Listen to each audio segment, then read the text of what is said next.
대림절 세 번째 주일을 맞이해서 하나님 앞에 예배드리기에 나온 사랑하는 그리스도인들에게 하나님께서 주시는 은혜와 평강이 넘치게 되어지기를 주님의 이름으로 간절히 축원합니다.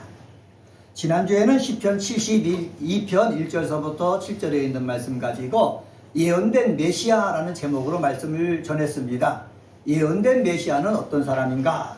판단력과 공의가 있으신 메시아다라는 말씀을 드렸고, 그리고 예언된 메시아는 평강과 구원을 주시는 메시아다라는 말씀을 드렸고, 그리고 세 번째로 평안함과 평강함이 계속되게 하는 메시아다라는 말씀을 전했습니다. 오늘은 이사야서 35장 1절서부터 10절에 있는 말씀을 가지고 하나님께서 이사야라는 선지자를 통해서 예언하신 메시아에 대해서 예언하신 내용이 나오는데, 메시아가 임하실 때 일어날 일을 아는 자의 삶이란 제목으로 함께 은혜를 나누겠습니다. 제목이 길지만 한번 따라서 해봅시다. 메시아가 임하실 때 일어날 일을 아는 자의 삶. 메시아가 이 땅에 오셨다는 거지요. 그러면은 이런 일이 일어날 것이다 라고 하나님께서 선지자를 통해서 예언해 주셨거든요. 근데 그 일어날 일들을 우리는 성경을 통해서 뭐하고 있습니까? 알고 있다는 거지요. 머리로 알고 있는 것으로 끝나서는 아무 것이 안 되는 것입니다. 내가 성경을 읽고 설교 말씀을 통해서 메시아가 오시면 이런 일이 일어난다고 하더라, 이렇게 하더라 라고만 끝나지 말고 그것을 알고서 내 삶을 거기에 적용시켜 나가는 것이 우리 그리스도인이 바르게 살아가야 될 삶의 태도다라는 것입니다. 우리 하나님께서는 이사야 선지자를 통해서 메시아가 오시면 어떤 일이 일어날 것인가를 오늘 이사야서 35장에 말씀하셨습니다. 이것을 말씀하셨을 때에 이스라엘 상황이 어떠했습니까? 제가 지난주도 말씀드렸는데, 북이스라엘이 아수르라는 강대국의 침략에 의해서 멸망당했습니다. 사마리아 성도 멸망했습니다. 그래서 아수르가 그 힘의 여세를 몰아가지고 어디까지? 남쪽에 있는 유다까지 쳐들어온 것입니다. 그래서 남유다에 속한 성도를 하나하나 점령하면서 어디까지 왔습니까? 예루살렘 앞에까지 왔습니다. 남유다는 풍전등과 같은 상황 속에 놓여 있는 거예요. 이렇게 나라가 강대국의 침입을 받아갖고 어려운 상황 가운데 있는데, 정치인들은 어떻습니까? 정치인들은 우리나라와 똑같이 싸우는 거예요. 부패해가지고 자기 이익만 취하려고 하는 거예요. 나라가 위기 상황에 처해 있으면은 하나가 되어서 기도하면서 백성들과 하나 되어서 어떻게 하면 내가 이겨나갈까 생각을 해야 되는데, 정치인들이 그렇게 하지 않고 자기 뜻, 자기 생각, 자기 욕심만 채우려고 하고 있다는 것이죠. 이렇게 되어지니까는 일반 백성들의 삶은 어떻습니까? 절망하는 거예요. 좌절하는 거예요. 소망이 없다고 느껴지는 거예요. 그러니까는 이 세상에 소망이 있어야 열심을 다해 사는데, 정치인을 보고 왕을 보고 제사장을 봐도 부패한 것뿐이니까는 그냥 할 수 없이 그냥 하루하루 그냥 살아가는 거예요. 이렇게 살고 있는 하나님의 백성들에게 하나님께서 이사야를 보내가지고 말씀하신 것입니다. 지금은 너희들의 사는 상황이 절망적이지만은 하나님께서 메시아를 보내실 것이고, 메시아가 임하실 때에 이러한 일이 일어나겠다라고 말씀해 주시고, 그것을 믿고 너희들은 뭐해라? 살아라 라고 말씀하시고 있는 것입니다. 우리들은요 12월 25일 성탄절을 맞이해서 대림절을 계속해서 지내고 있는데, 이 대림절을 지나면서 우리가 기억해야 될 것이 있습니다. 그것은 바로 뭐냐? 예수께서 오시는 것을 우리 매년마다 우리가 지키고 기억하고 지내는데, 어떤 자세로 지켜야 되느냐?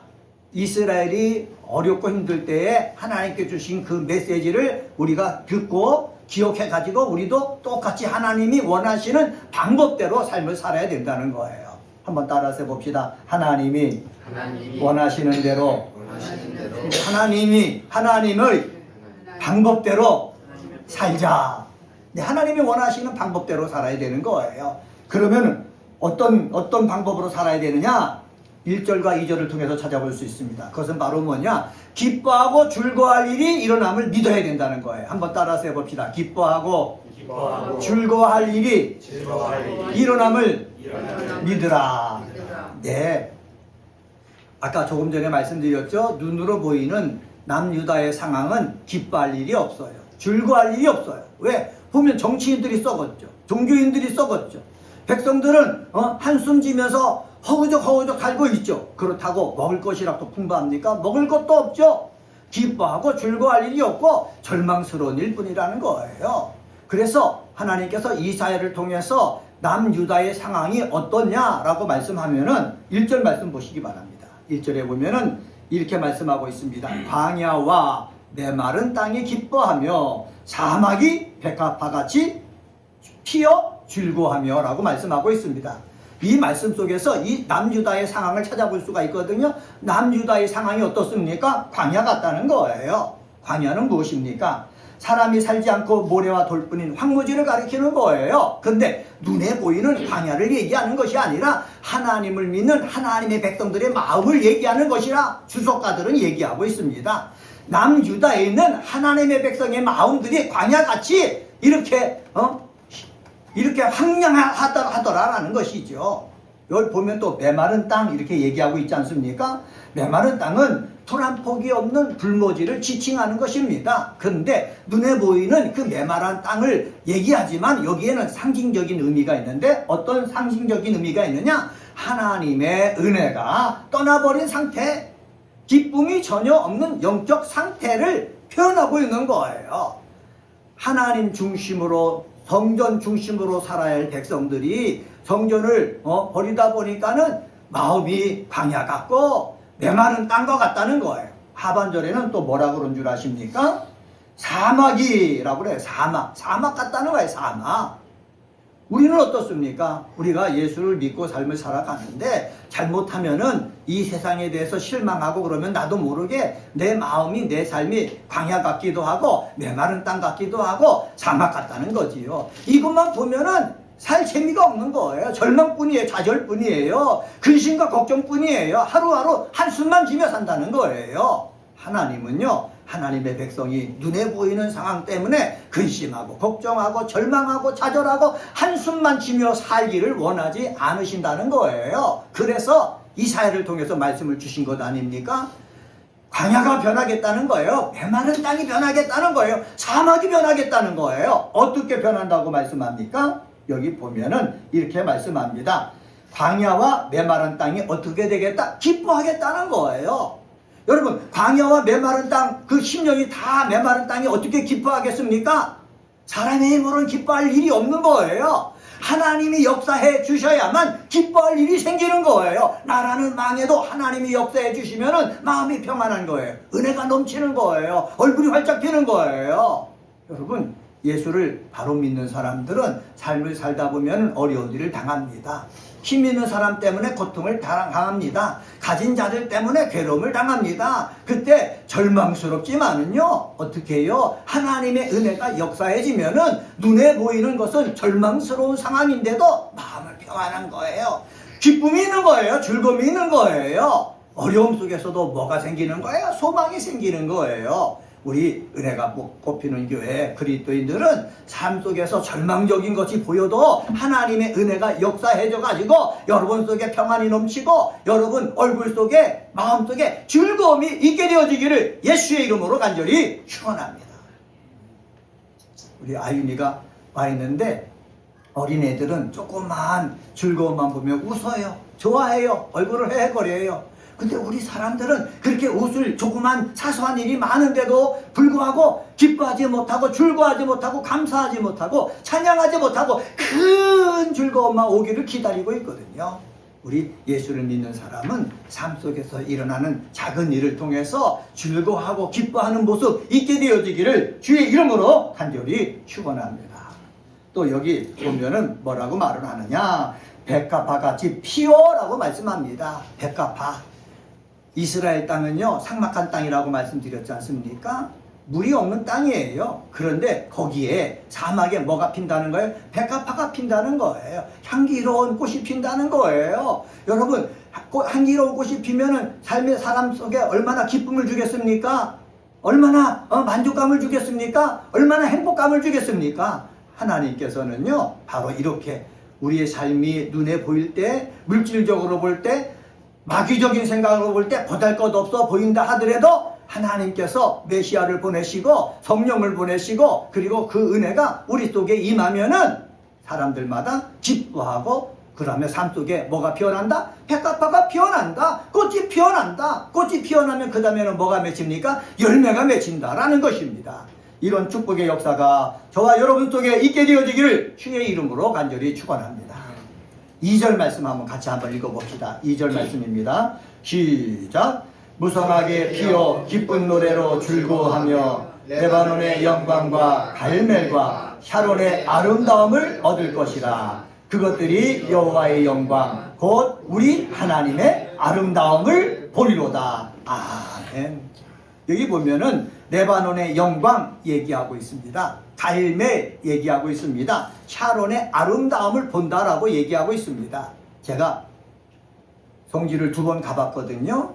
갈멜산이 있어요. 갈멜산에서 올라보면은 하천이 조그만 강이 흐르는 것이 보이고 평지가 보이는 것입니다. 그 평지가 있으니까는요, 거기에 농사를 많이 지을 수가 있는 거예요. 그래서 어떻게 해요? 먹고 사는데 지장이 없는 거예요. 거기 평양이니까. 조금 해안 쪽으로 나가면은요, 해안지대가 있습니다. 해안지대도 물이 있습니다. 그 평화를 뭐라 하냐면 샤론 평화라고 그러는 거예요. 샤론의 꽃이 피고 열매가 맺히니까는 거기에 있는 사람은 어떻게 해요? 부유하게 사는 거예요. 풍부하게 사는 거예요. 그런데 사람들이요, 이렇게 양식이 있고 그래도요, 어떡합니까? 눈에 보이는 상황 때문에요, 그 즐거움을 누리지 못한다는 것입니다. 그런데 그 사람들에게 메시아가 오고요, 하나님께서 은혜로 역사해 주시면은 풍부함 가운데서도 뭐를 얻는 거예요? 즐거움을 얻는 거예요. 우리는요, 하나님이 주시는 복 가운데서도 즐거움을 얻고 하나님 앞에 감사하는 그런 믿음의 사람이 되어야 될 줄 믿습니다. 아까 광야, 메마른 땅, 사막은 없는 가운데서 하나님의 은혜를 주시면은 기뻐하고 즐거워한다고 그랬지 않습니까? 그런데 레바논에는 백향목이 유명합니다. 레바논, 갈멜, 그 다음에 샤론은 있는 가운데서 어떻게 하나님의 은혜를 주시면 뭐 한다는 거예요? 기뻐하고 즐거워한다는 거예요. 우리 예수 믿는 사람은 하나님이 복을 주시든 복을 주시지 않고 그대로 우리가 우리 손을 그냥 붙잡고 계시든 여기에 상관하지 아니하고 하나님이 은혜를 주시기만 하면은 그 조그마한 그 은혜를 붙잡고 기뻐하고 즐거워하고 찬양하는 역사가 있게 되어지기를 주의 이름으로 간절히 축원합니다. 이러한 믿음을 살 때에 여기 보면 이렇게 말하죠. 그것들이 여호와의 영광 우리 하나님의 아름다움을 보리로다 라고 말씀하고 있거든요. 그것들이 무엇입니까? 레바논, 눈에 보일 때 좋아 있는 그런 모든 것들이 뭐를 본다는 거예요? 하나님의 영광을 본다는 거예요. 사랑하는 그리스도인 여러분, 조그만 은혜 속에서 하나님의 영광, 하나님의 역사심 볼 수 있는 눈이 열리게 되어지기를 주의 이름으로 간절히 축원합니다. 그러면요, 남과 비교해서 열등감에 빠지지 않아요.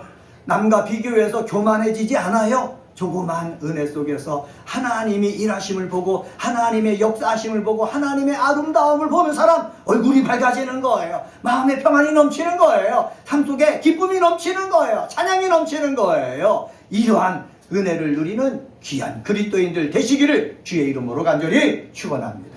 그래서 메시아가 임하실 때 일어날 일들을 아는 사람은 어떤 삶을 산다? 기뻐하고 즐거워하는 그러한 삶을 산다라는 사실입니다.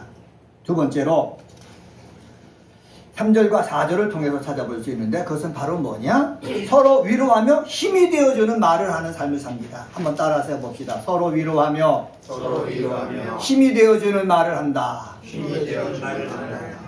메시아가 임하셔서 일어날 일들을 알잖아요. 일어날 일들을 아는 사람은 눈에 보이고 내가 겪고 있는 현실의 삶이 어렵고 힘들고 고통스러워도요, 서로 간에 어떤 말을 한다고요? 위로의 말을 하는 거예요. 서로 간에 어떤 말을 한다고요? 힘이 되어주는 말을 하는 거예요. 저는 우리 은혜가 꽃피는 교회에 나와서 예배드리는 우리 믿음의 사람은 어떠한 상황이 있든지 간에 우리 만나면 위로하는 말을 하고 어떠한 상황이 있든지 간에 힘이 되어주는 말을 할 수 있는 복된 사람이 되어지기를 주의 이름으로 간절히 축원합니다. 하나님은 이걸 원하시는 거예요. 다시 이사야가 이 예언을 할 때 상황이 어떻다고 그랬습니까? 북이스라엘이 아수르에게 멸망당했다고 그랬어요. 아수르가 계속해서 군대를 이끌고 쳐들어와서 남유다에 속한 성들이 점령되었고 예루살렘이 이렇게 에워싸고 있는 거예요. 에워싸고 있을 때 남유다에 있는 사람들이 얼마나 힘들겠습니까? 정치인은 정치인대로 자기 욕심만 채우고 제사장과 종교인들은 그때 금식하며 기도해야 되는데 금식하며 기도한다는 말은 없고 백성들만 서민들만 죽어라 죽어라 하는 거예요. 이럴 때 하나님이 원하시는 것이 있어요. 그것은 바로 뭐냐? 이럴 때 서로 손가락질하고 너 잘못했다 서로 잘못을 끄집어내 갖고 그를 죽이려고 하지 말고 어려울 때일수록 서로 뭐하는 삶을 살아라, 위로하는 삶을 살라는 거예요. 우리 그리스도인들도 서로 어려울 때마다 뭐하는 삶을 살아야 된다고요? 위로하는 삶을 살아야 될 줄 믿습니다. 자, 그러면은 성경을 통해서 어떻게 직접 어떻게 하라고 그러느냐 한번 보겠습니다. 3절 말씀 한번 봅시다. 3절 같이 한번 읽습니다. 시작. 너희는 약한 손을 강하게 하며 떨리는 무릎을 굳게 하며. 너희는 약한 손을 어떻게 하라고요? 강하게 하라고 그랬습니다. 한번 따라서 해봅시다. 약한 손을 강하게 하라. 네, 약한 손을 제가 주석조를 찾아봤습니다. 이렇게 표현됐습니다. 약한 손은 무기력한 사람 혹은 어려움의 때에 아무런 대책도 마련할 수 없는 무력한 사람을 의미하는 은유적 표현이다. 악한 손은요, 일이 벌어진단 말이에요. 그랬을 때 능력 있는 사람은 그 일이 벌어졌어도 다 해결해 나간다는 거지요. 그런데 그 무기력해가지고 힘이 너무 세게 눌러가지고 내 힘으로 해결할 수 없는 그러한 사람들이 있다는 거예요. 이런 사람들을 뭐라고 얘기하고 있습니까? 약한 손이다 이렇게 표현하고 있습니다. 이렇게 약한 손의 상태에 있는 사람들, 이런 사람들이 어떻게 해야 되겠습니까? 이때요 어떻게 해요? 내가 먼저 이 약한 손을 강하게 해야 되는데 나 혼자 내가 강하게 하면 믿음이 뭐 필요 있겠습니까? 내 스스로 혼자 강하게 하면 되는데요. 근데 내 스스로 강하게 할 수 있습니까? 강하게 할 수가 없는 거예요. 그래서 우리는 예배드리러 나오는 거예요. 예배드리러 나와서 찬양하고 기도하면서 목사님의 말씀을 듣고 성경 말씀을 읽으면서 하나님의 말씀을 통해서 위로받는 거예요. 내가 지금 삶을 살다가 지쳐가지고 내가 앞으로 어떻게 살아가야 될지 갈팡질팡이고 앞이 보이지 않는다. 이런 상황일 때 우리는 말씀을 들으면서 어떻게 해요? 나를 강하게 하는 거예요. 나를 강하게 하는 거예요. 한번 따라서 해봅시다. 말씀을 들으면서 나를 강하게 합시다. 말씀을 들으면서 나를 강하게 하는 거예요. 그리고 또 있습니다. 우리가 공동체 아닙니까? 부부 공동체, 가족 공동체, 교회 공동체가 아닙니까? 우리 공동체원들이 서로 어떻게 강하게 해줘야 되는 거예요. 한번 따라서 해봅시다. 서로 강하게 해줍시다. 예, 서로 강하게 해주는 거예요. 미래의 소망을 가지고 어려움을 헤쳐나가고 어려움을 넘어설 수 있도록 어떻게 해요? 서로 강하게 해주는 일들을 가정 공동체에서 해야 되고 교회 공동체에서 해야 되는 거예요. 이런 일을 행하는 우리 믿음의 사람이 되어지기를 주의 이름으로 간절히 축원합니다. 안 좋은 예인데요, 신천지의 젊은 사람들이 이 일을 잘해요. 제가 신천지를 연구해 봤지 않습니까? 신천지에는 힘을 짜가지고요 자기 포교를 합니다. 옛날에 있던 교회에 집사님이 신천지로 갔어요. 저를 갖다 포섭하려고요 계획을 짜고요 여러 사람을 데리고 와서 만나가지고 밥도 사주면서 대화를 나눴거든요. 그런데 신천지들이 하는 말이, 그들이 하는 수법이 포교 대상자가 어려움에 있단 말이에요. 아니면 무슨 일을 시작한단 말이에요. 그러면 거기에 힘이 달라붙는 거예요. 저 사람이 저 어려움으로부터 어떻게 벗어나게 해줄 수 있을까 해가지고 도와주는 거예요. 실질적으로. 그래서 실질적으로 도움을 받아갖고 어려움에 벗어나면 그 사람이 어디 가겠습니까? 신천지에 가는 거예요. 거기에 빠져버리는 거예요. 그렇게 신천지는 역사하거든요. 근데 한국에 있는 교회들은 어떻습니까? 어려움을 당하면 기도만 해준다고 그랬지 다른 게 없는 거예요. 그러니까 많은 사람들이 이단인 줄 알면서도 그곳에 빠져버린다는 거죠. 우리는 이단인 줄 알면서도 잘못된 그 저주의 길로 사람들로 가게 하지 말고 우리 교회는 어떻게 해요? 사람이 몸이 아프다 하는 일이 안 돼갖고 힘들어한다 그랬을 때 어떻게 해요? 그들의 약한 손을 어떻게 해주는 거 강하게 해주는 사람들이 다 되어야 될 줄 믿습니다. 목사만 사람들에게 축복해 줍니까? 아니에요. 여러분 한 사람 한 사람도요, 우리가 축복해 주는 사람이 돼야 되는 거예요. 믿음을 강화시켜 주는 사람이 돼야 되는 거예요. 삶을 강화시켜 주는 사람이 되어야 되는 거예요. 이전에 병원에 권사님들 모시고 신방 가면은 우리 권사님들이 말을 그때 잘해야 되거든요. 근데 말을 갖다가 잘못하시는 분이 있어요. 아파갖고 암에 걸려서 아파갖고 병원에 입원했으면은 힘을 내갖고 이 병과 암과 싸워 이길 수 있던 말을 해줘야 되는데 이 마음을 갖다가 자꾸 무너뜨리는 말을 하는 분들이 가끔 있는 거예요. 그럴 때 제 심정이 철렁철렁 내려앉는 거예요. 우리는요, 병과 더불어 싸우는 사람이 있다면은 능히 싸워서 이길 수 있도록 마음을 강하게 해주는 말을 할 줄 아는 지혜가 있어야 되는 것입니다. 삶이 어렵단 말이에요. 자녀들이 사업을 하다가 안 돼가지고 이 권사님, 집사님들의 재정까지 다 없어서 정말 어려운 상황이 있단 말이에요. 그랬을 때 그 마음에 불지르는 말을 하지 말고 지혜롭게 말을 해서 지금 어려움이 있지만은 우리가 지혜롭게 행동해갖고 이 어려움을 잘 이겨서 다시 옛날에 누렸던 그 영광을 누렸으면 좋겠습니다 하면서 위로하고 그 마음을 강하게 하는 말을 해줄 수 있는 저와 여러분이 되어지기를 주의 이름으로 간절히 축원합니다. 또 여기 성경에 보면은 떨리는 무릎을 굳게 하며 라고 말씀하고 있습니다. 이 원문의 뉘앙스를 고려해가지고 다시 번역하면 이렇게 번역할 수 있다고 그래요. 너희들은 두려움으로 인해 비틀거리고 있는 무릎들을 요새처럼 견고한 무릎으로 다시 세워 주어라.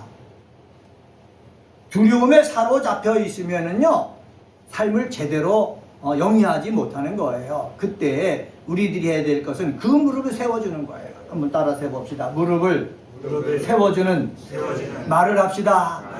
예, 무릎을 세워주는 말을 해야 되는 거예요.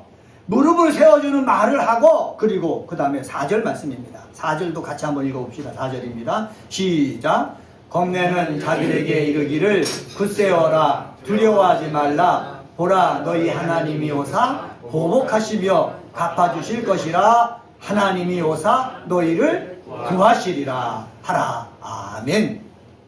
여러분, 예수를 믿어도 믿음이 연약하기 때문에 어떤 어려움이 다가오면은 겁이 나는 사람이 있습니다. 앞이 캄캄한 사람이 있습니다. 예? 여러 부류의 사람이 있어요. 내가 병원에 가서 검사하다가 죽을 병이 걸렸단 말이에요. 그러면 대부분 다 앞이 캄캄합니다. 앞이 캄캄하다가 정신을 차리면은 이 겁내는 것이 아니라 내가 믿음으로 한번 도전해 보겠다라고 생각하는 사람이 있고, 나 죽었네. 아유, 내가 이제까지 하나님 믿으면서 헌금도 열심히 냈고 봉사도 열심히 했는데 나에게 왜 이런 병이 생겼나 하면서 하나님을 원망하는 사람들이 생긴다는 것이죠. 저는 우리 사랑하는 그리스도인들은 하나님을 원망하는 그런 말과 마음이 일어나는 것이 아니라, 내가 이거 하나님의 은혜를 내가 누릴 기회다 라고 생각하고 적극적으로 넘어설 수 있는 말을 할 수 있는 믿음의 사람이 되시기를 주의 이름으로 간절히 축원합니다. 스스로 이렇게 돼야 되겠고, 스스로 이런 것이 없고 자꾸 어떻게 해요? 눈에 보이는 현실 때문에 믿음이 없어지고 의욕을 잃어버린다면은 우리들이 나서 갖고 말을 해줘야 되는 거예요. 어떤 말을 하라고요? 굳세어라, 두려워하지 말아라, 하나님이 갚아주신다, 하나님이 구하신다라는 말을 하라는 거예요. 한번 따라서 해봅시다. 굳세어라, 두려워하지 말라, 하나님이 갚아주신다, 너희를 구하신다. 네, 이사야를 통해서 하신 말씀을 우리 보고 우리가 해야 된다는 사실입니다. 네? 굳세어라, 네? 두려워하지 말아라, 하나님이 갚아주신다, 하나님이 구하신다. 그러니까는 하나님 바라보고 믿음으로 기도하면서 이겨내라, 이 말을 해줘야 된다는 거예요. 이런 말을 할 수 있는 저와 여러분이 되어지기를 주의 이름으로 간절히 축원합니다. 마음을 굳세게 하는 거, 마음을 두려워하지 않는 거 내가 할 수 있습니까? 할 수가 없어요. 저도요, 내가 아팠지 않습니까? 이전에 내가 폐결에 걸려갖고 기침하면 피가 나오고 대학교 다닐 때 1학년 다닐 때 그랬지 않습니까? 폐결핵 진단을 받고 1년 동안 격리해야 된다라는 말을 들으니까 두려운 거예요. 겁이 나는 거예요. 그러면서 제가 차를 타고 청주로 가는데 고속버스 안에서 눈물이 나면서 우는 거예요. 두렵고 그렇게 되어지니까는 일이 벌어지면은 많은 사람은 두려워합니다. 근데 내 스스로 그것을 이길 수가 없더라고요. 두려움을 넘어서게 하는 거는 누구밖에 없습니까? 하나님밖에 없는 거예요. 마음을 강하게 하는 것은 누구밖에 없다? 하나님밖에 없다는 사실입니다. 그렇기 때문에 겁과 두려움에서 벗어나려면은 어떻게 해요? 하나님 앞에 나가서 무릎을 꿇어야 되는 거예요. 하나님의 말씀을 자꾸 읽으려고 하고 묵상하려고 해야 되는 거예요. 그래서 하나님께서 은혜로 역사해 주시면은 겁나는 것과 두려움이 물러나는 거예요. 하나님이 역사하심으로 두려움이 물러가고 겁나는 것이 물러가는 역사가 있게 되어지기를 주의 이름으로 간절히 축원합니다. 내 의지로 되어지는 것이면 얼마나 좋아요. 내 의지로 되어질 수가 없어요. 그때 나는 두려워하지 않겠다. 나는 건강해질 것이다. 내 스스로 적극적인 사고방식을 가지고 긍정적인 사고방식을 가지고 외치고 외쳐도 겁과 두려움은 없어지지 않는 거예요. 누가 역사할 때만, 하나님이 역사할 때만 겁과 두려움이 없어지더라고요. 사랑하는 그리스도인 여러분, 삶을 살다가 어려움을 당해갖고 내가 어떻게 될지 모르겠다 그랬을 때 하나님 앞에 무릎을 꿇으시길 바랍니다. 하나님이 여러분을 강하게 해주셔야 겁과 두려움이 사라져버리는 것입니다. 이러한 은혜를 우리 주일마다 나와서 예배를 드릴 때 누리시게 되어지기를 주의 이름으로 간절히 축원합니다. 겁내는 것, 두려워하는 것 다 마음의 문제거든요. 이 마음은 누구를 의지할 때? 하나님을 의지할 때, 그리고 하나님의 말씀이 누구 안에 들어올 때? 내 안에 들어올 때 되어지는 것입니다. 모세가 죽었습니다. 모세의 후계자가 누구입니까? 여호수아입니다. 여호수아에 밑 보면은 60만이나 되는 그 장족만 60만 되는 사람들이 광야에 있는 거예요. 모세가 가나안 땅까지 인도해 놓고 죽은 것이 아니라 가나안 땅에 들어가기 전에 하나님께서 모세를 불러가신 거예요. 여호수아가 그 바탄을 이어받았습니까? 이어받았습니다. 즐거웠겠습니까? 신났겠습니까? 겁나는 거예요. 두려운 거예요. 모세가 여기까지 인도했는데 가나안 땅에 들어가지 못했는데 내가 이 사람을 이끌고 들어가야 되려니까 얼마나 힘들겠습니까? 부담스럽겠습니까? 그때 하나님이 여호수아에게 말씀하시잖아요. 두려워하지 말아라. 마음을 강하게 해라. 내가 너와 함께 하겠다. 계속해서 말씀해 주시는 거예요. 하나님이 역사해 주실 때 내 마음에 뭐가 있다? 두려움이 없어진다. 강함이 있어진다. 하나님이 역사에서 두려움이 없어진다면은 병과 싸워서 그 사람은 승리할 수가 있고 삶의 문제와 싸워서 승리할 수가 있습니다. 이러한 은혜를 누리게 되어지기를 주님의 이름으로 간절히 축원합니다. 또 여기 보면은 4절 하반절에 제가 또 외치라고 그랬는데 하나님이 오사 보복하시며 갚아주실 것이라. 이 믿음을 우리는 가져야 되는 거예요. 우리가 강하지 않지 않습니까? 약하거든요. 그래서 힘이 있는 자, 가진 자, 권세 있는 자한테 다 치게 돼 있어요. 억울함을 겪게 돼 있어요. 내가 가진 힘으로 그들을 다 무너뜨릴 수가 없는 거예요. 억울하니까는 누구밖에 없습니까? 하나님밖에 없는 거예요. 그래서 삶을 살다가 억울함을 느꼈을 때 우리들이 해야 될 일은 힘 있는 자에게 부딪히면은 우리가 바로 그냥 거꾸로 지기 때문에 그러지 말고 하나님 앞에 가서 뭐 해라? 기도하라는 거예요. 기도하면은 하나님이 뭐 해주신다? 다 듣고 갚아주신다는 거예요. 하나님께서 바울을 통해서 하신 말씀이 무엇입니까? 악인이 너희를 괴롭게 하면은 선으로 악을 대하라. 그래서 선으로 악을 대하고 하나님 앞에 기도하면은 그들 머리에 숯불을 올려놓은 것과 같다라고 말씀하시거든요. 약한 자들이 기도할 때 하나님은 그 기도를 더 귀를 기울여 들으시고 그 약한 자들의 기도에 하나님은 뭐 하신다? 응답해 주신다. 예수님도 말씀하시고 구약 성경에 나오는 하나님도 말씀하고 있다는 사실을 우리는 어떻게 해야 된다? 기억해야 된다라는 사실입니다. 하나님 오면 갚아주실 것이다. 구원해 주신다. 라는 이 주님 메시아가 오셔서 일어날 일들을 아는 사람은 이런 말을 해야 된다는 거죠. 이러한 복이 있는 말을 하는 우리 그리스도인들 되시기를 주의 이름으로 간절히 축원합니다. 한 말씀 더 드리면 5절서부터 10절을 통해서 찾아볼 수 있는데 한번 따라서 해봅시다. 저주가 사라지고 복된 역사가 일어납니다. 네, 저주가 사라지고 복된 역사가 일어납니다. 5절서부터 10절에 있는 말씀은요, 세례 요한이 예수님을 뭐라고 그랬습니까? 세상 죄를 지고 가는 하나님의 어린 양이다, 예수님을 향하여 메시아다, 그리스도다 라고 고백을 했거든요. 근데 세례 요한이 헤롯에게 잡혀갔습니다. 감옥에 가서 죽을 상황 가운데 있는데 예수님이 세례 요한을 도와주지 않는 거예요. 그러니까 세례 요한이 의구심을 들은 거예요. 제자를 불러서 말합니다. 너 저 나사렛에 있는 예수에게 찾아가서 오실 그이가 정말 당신이니까 한번 물어보라고 그랬어요. 그래서 세례 요한의 제자가 예수님 앞에 찾아가서 물어봤지 않습니까? 우리 세례 요한 선생님이 당신이 오실 그이가 맞습니까? 물어보라고 그러는데 말씀 좀 해주세요. 그랬을 때 예수님께서 말씀하신 내용이 바로 5절, 6절에 있는 내용입니다. 한번 5절, 6절 말씀 한번 봅시다. 5절, 6절 같이 한번 읽습니다. 시작. 그때에 맹인의 눈이 밝을 것이며 못 듣는 사람의 귀가 열릴 것이며 그때에 저는 자는 사슴같이 뛸 것이며 말 못하는 자의 혀는 노래하리니 이는 광야에서 물이 솟겠고 사막에서 시내가 흐를 것입니다. 예수님이 이 말씀을 주셨어요. 이 말씀을 주셨다는 것은 무엇입니까? 예수 자신이 메시아라는 거예요. 메시아이신 예수님이 오셔가지고 맹인의 눈이 밝게 되는 역사가 일어나고 못 듣는 사람의 귀가 열리고 그리고 저는 자가 사슴같이 뛸 것이고 그리고 말 못하는 자가 노래하고 광야에서 물이 솟는다. 예수님이 오셔서 이런 일을 하셨다라는 것을 우리는 알 수가 있습니다. 근데 5절 6절 앞에 뭐가 붙어 있습니까? 5절에 그때에 라는 말이 붙어 있죠. 6절에도 어떤 말이 붙어 있습니까? 그때에 라는 말씀이 붙어 있죠. 이것은 1차적으로 예수 그리스도께서 오셔서 되어진 일들을 표현하고 있거든요. 메시아가 오셔서 하시는 일은 바로 뭐예요? 저주 속에 있는 자들을 어떻게 저주를 사라지게 하고 뭐를 주는 거예요? 복된 역사를 일어나게 해주는 거예요. 한번 따라서 해봅시다. 저주가 사라지고 복된 역사가 일어난다.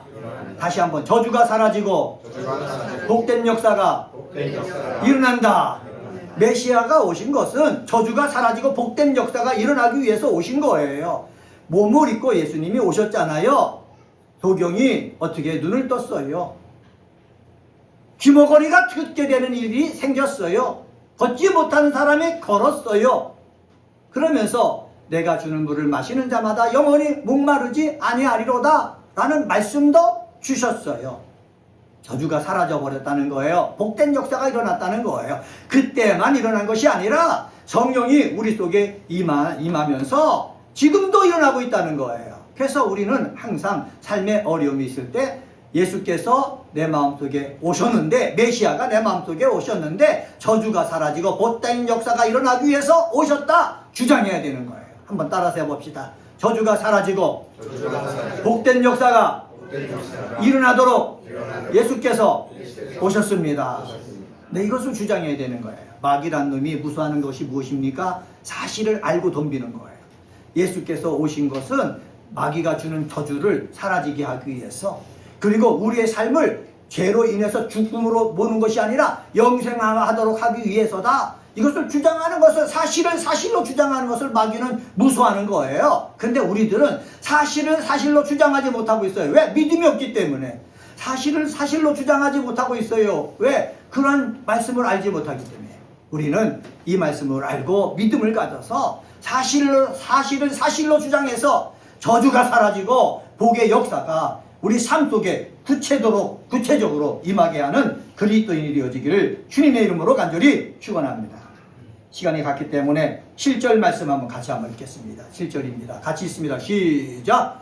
뜨거운 사막이 변하여 못이 될 것이며 메마른 땅이 변하여 원천이 될 것이며 식량이 눕던 곳에 풀과 갈대와 부들이 날 것이며 라고 말씀하고 있습니다. 8절도 한번 읽어보겠습니다. 시작! 거기에 대로가 있어 그 길을 거룩한 길이라 일컫는 바 되리니. 거기에 뭐가 있다고 그랬습니까? 대로가 있다는 거예요. 그 길은 무슨 길이라고요? 거룩한 길이라는 거예요. 대로가 있고 거룩한 길이 있는데 이곳에 하나님의 사람들이 다 걸어갈 수가 있다는 거예요. 근데 걷지 못하는 사람이 있다는 거예요. 깨끗하지 못한 자는 지나가지 못하겠고 오직 구속함을 입은 자들을 위하여 있게 될 것이라고 말씀했습니다.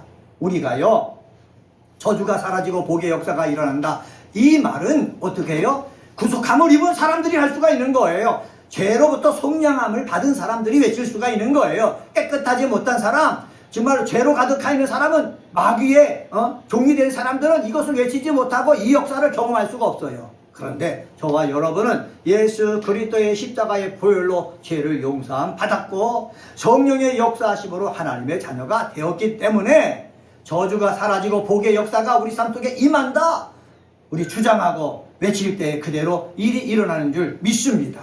이것은 예수님께서 닦아놓은 대로예요. 거룩한 길이에요. 우리가 갈 수 있는 길이에요. 한번 따라서 해봅시다. 예수님께서 만들어 놓으신 거룩한 길을 나는 걸어간다. 이 확신을 가지시기를 바랍니다. 그 큰 길이지만은 그 길을 걸어가지 못하는 사람이 있지만은 우리는 걸어간다. 이 확신을 가지고 삶을 살면은 하나님께서 정말 놀라운 복으로 더하여 주실 것입니다. 기도하겠습니다.